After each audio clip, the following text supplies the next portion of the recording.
Hello everyone, welcome back. I'm the Small Time Mini Painter, and today I am painting the Tzaangor Shaman. For this mini, I used a combination of Vallejo, Citadel, and Army Painter paints. And right here, as you can see, I am starting off the base with some turquoise.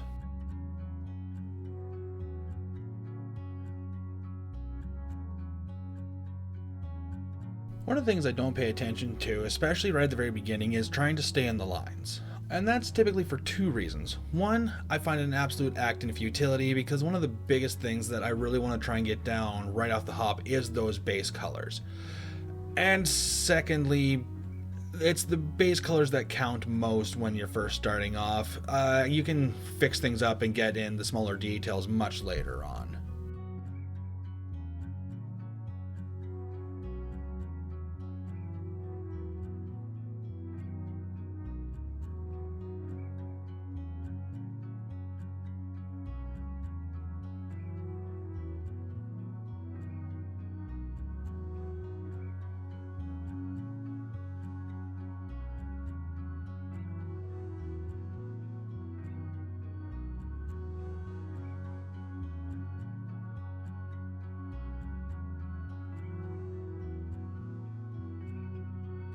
The energy swirl that comes up from the base and onto the platform is something that I had a really difficult time trying to decide how exactly I wanted it to look.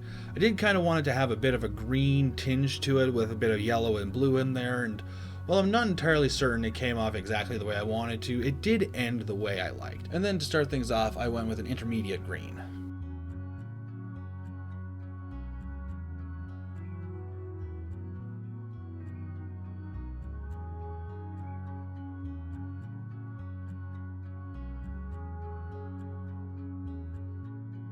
And then, just to give it a little bit more depth, I gave it a dry brushing of foul green.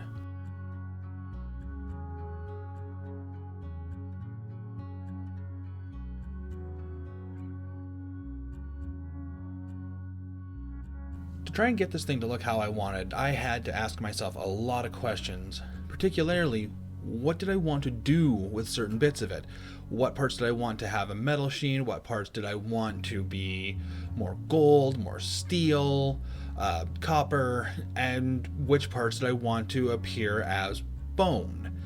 And the little spikes that go all the way around it and through it, I definitely wanted to give it a bony feel to it. In the original picture, it comes off as a bit more steel, maybe even iron.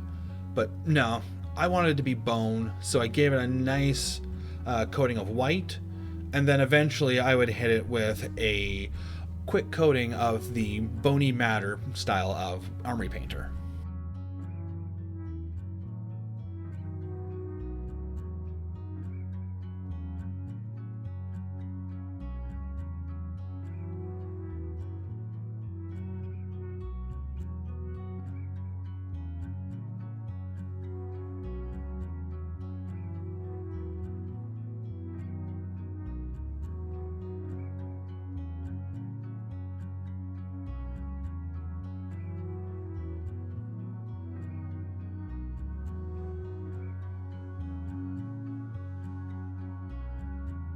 Going back to the energy beam, I gave it a little bit of a watered down bile green and then some toxic yellow. To help give the platform a bit more substance, I dry brushed some royal purple over top of the turquoise.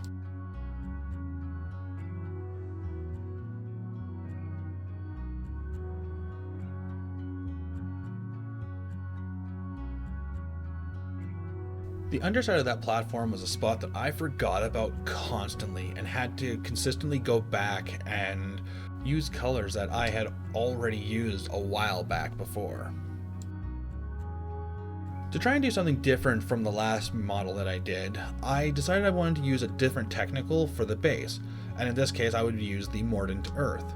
And it did not pan out the way I wanted it to. It kept flaking off and wouldn't stay on the base. So I think this is something that I'm going to have to experiment with a little bit more. But until then, I did eventually change it out for the Astro Granite, which I used on the last mini before.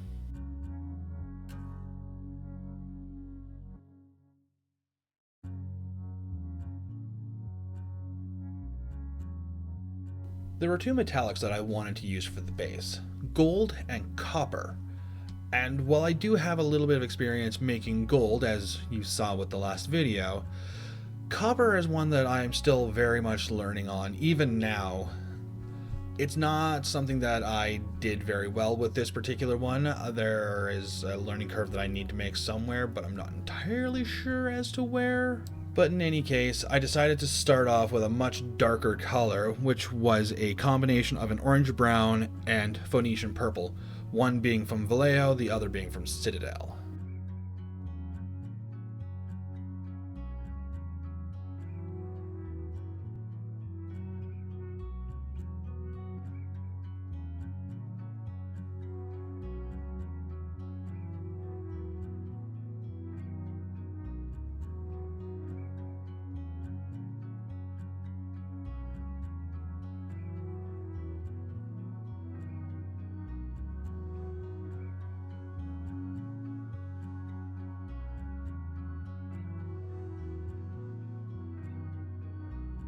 One of the things I realized when going over this footage for this video is that I really need to find a whole new different camera angle, because I am really bad at hiding what I'm doing with my hands.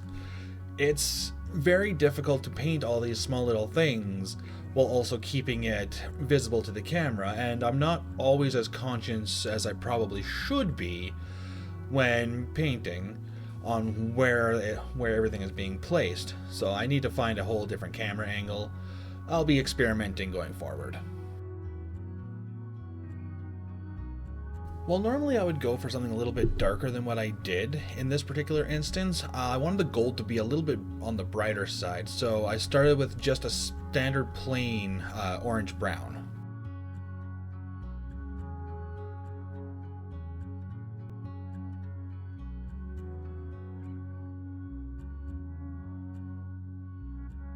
Finally, getting onto the main body, I wanted to go with my darker tones first, so for the skin, I went with a Cantor blue. And for the feathery hair, I started off with the royal purple.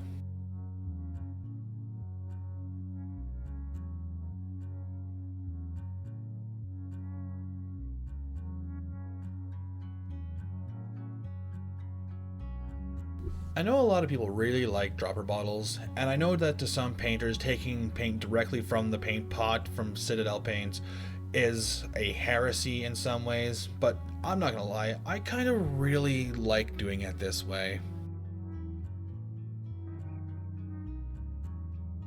For the loincloth, I decided to go for a dark green, and then I would eventually shade it upward, from a jade green to a dead flesh.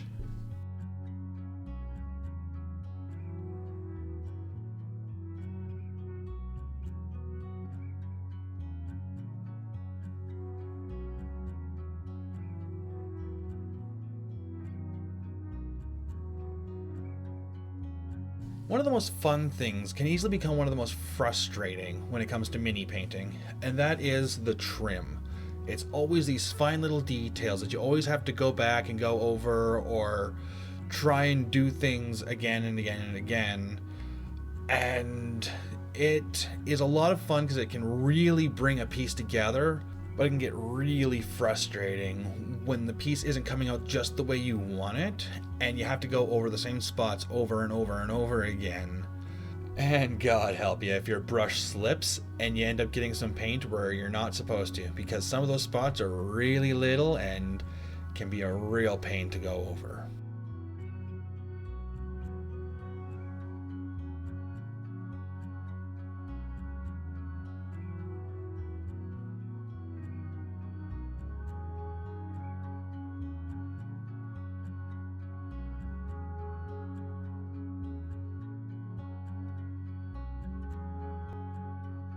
Boy, oh boy, do I have big plans for this staff. And I think it worked out actually quite well. But first, gold.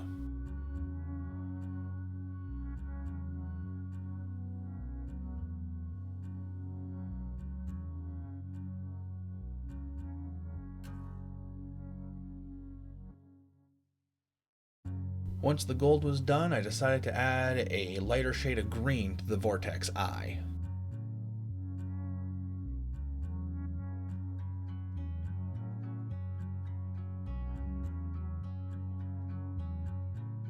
I gave the feathers a light blue dry brush in order to help make the purple pop and to give the feathers more definition.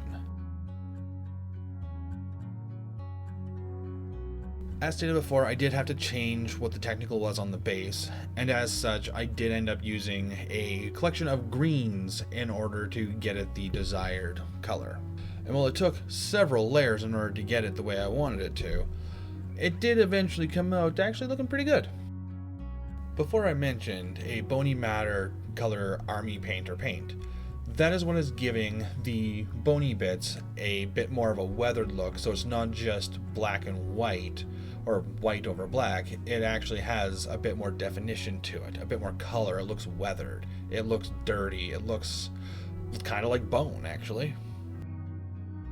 Eventually, once I got to the point where I wasn't able to do any more painting without putting things together, I did eventually glue it all together. And this was when the big stuff was going to start coming out. This is when the big details were going to begin.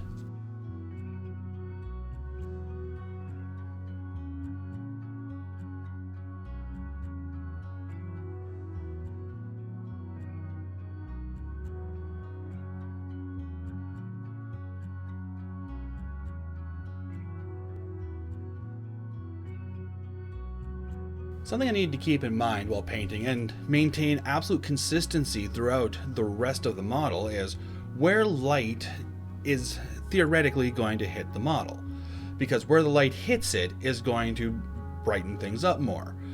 So, for example, with the musculature,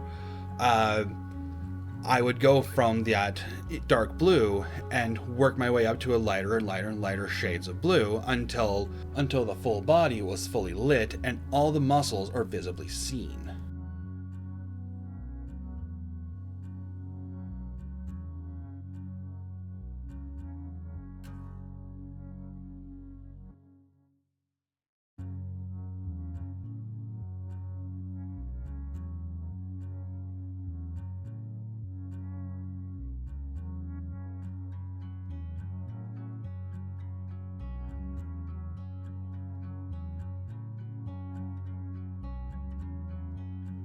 And then, to tip off the feathers, I gave it a little bit of light green.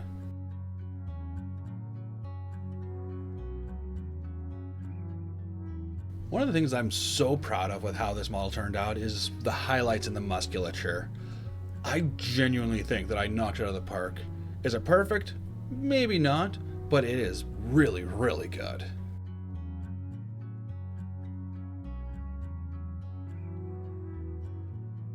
Once the skin was done, I started doing some smaller details and some touch-ups just before I started to do the non-metallic metals.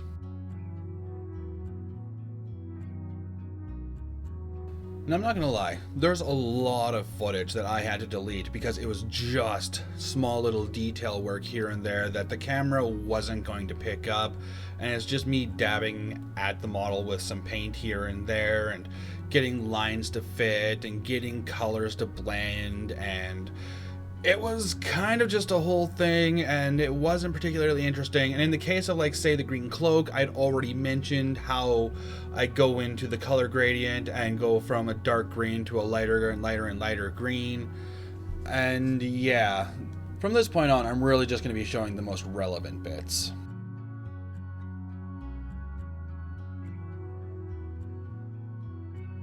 Before I started on the non-metallic metal, one of the things I wanted to do was give the bracer, the mask, and his belt a bit of an enamel shine. And while I don't think I really pulled off exactly what I wanted it to do, I do think it did manage to give it a shiny look. And I did that by, of course, starting with a dark blue and going into a lighter blue and then to a lighter blue until eventually I went into a glacier blue and then tipping off little bits and pieces of it with white.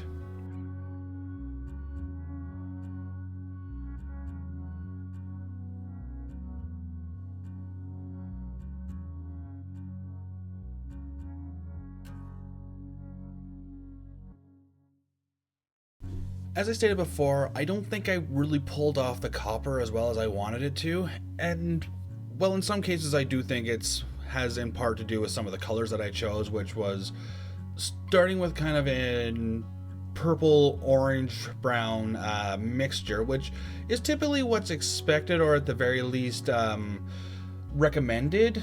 I think some of the colors that I chose leading up to it, especially the oranges that I chose and some of the yellows and whites that I chose as highlights, didn't really fit the gradient as well as I would have hoped. And I especially did not fit very well into how light reflects off of copper near as well as I should have. This is absolutely a learning curve for me, and copper is not one that I've done before this, so I'm still very much learning it.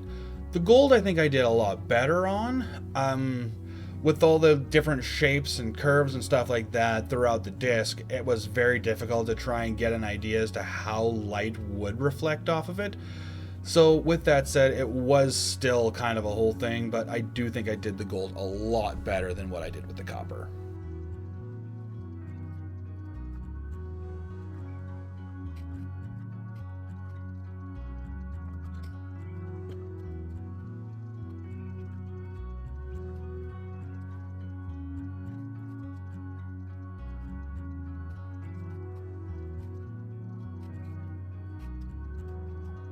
For the gold, I did something similar than I did with the copper.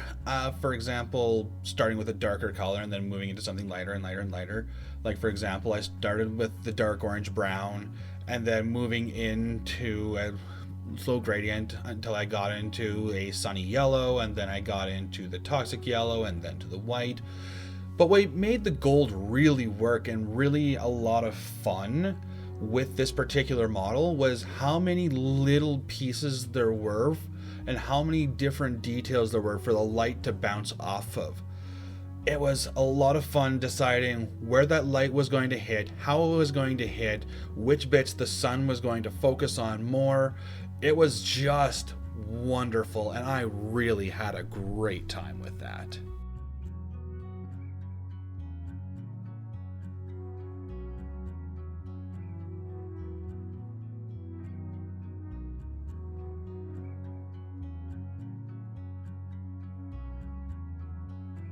Once I had the gold the way I wanted it, the only thing I had left to do was work on the eye of the staff and the glow that was coming off of it. And this was the bit that I was the most looking forward to and also dreading the most, because it was one of those things where if done poorly, it could ruin the whole model and make the whole thing look awful. But if I managed to pull it off, it would look awesome. And I think it came out looking awesome. Is it the best glow that I've ever seen? No, but it's a mild glow. It's not intended to be an intense green glow that comes off of the eye. It's intended to be just a mild glow. And yeah, I think it turned out pretty good. And yeah, finally, after 9 hours of painting, not all in one stretch, mind you, but still, 9 hours of painting, the Tzaangor Shaman was finally completed. And I love it. But let me know what you all think. Make sure to like, share, comment, subscribe. Hell, comment, please. Let me know what you think. Let me know what you want to see more of. Let me know how bad my camera angles are. And yeah, make sure to, comment, subscribe, all that fun YouTube stuff. And tune in next time.